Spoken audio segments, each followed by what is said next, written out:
قابل قدر ویورز، میں آج جس داستان کو آپ کے سامنے بیان کرنے والا ہوں، یہ لوکل داستان انتہائی درد انگیز ہے۔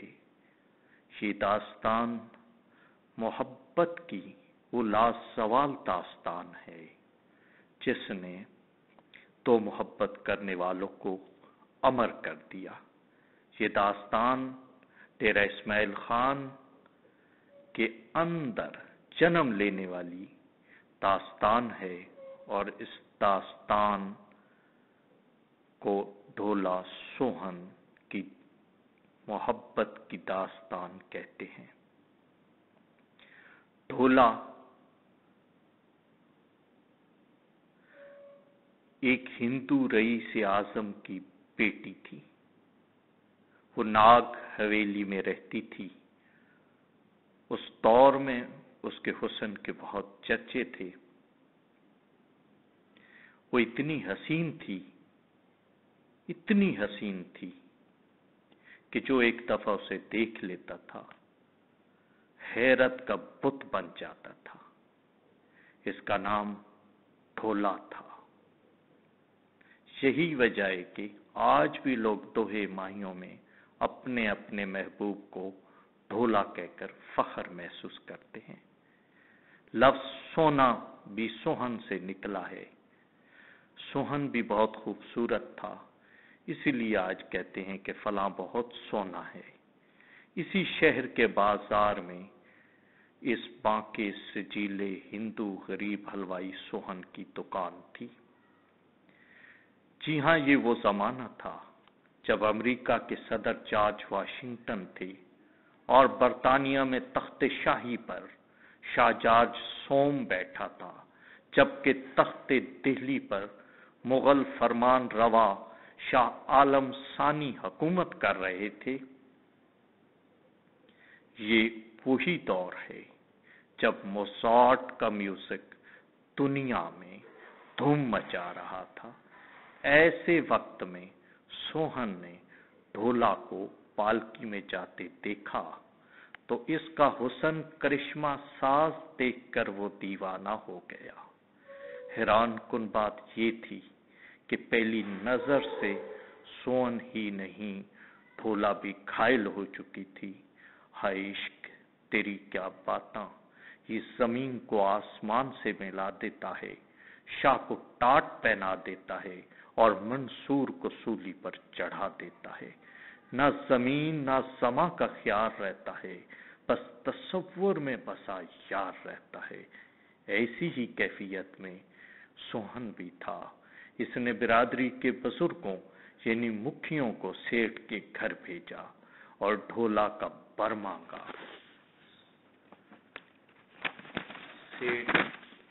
سیٹھ نے نفرت اور حقارت سے رشتہ ٹھکرا دیا تو مکھیوں نے کہا کہ پہلے اپنی بیٹی سے سیٹھ پوچھ لو۔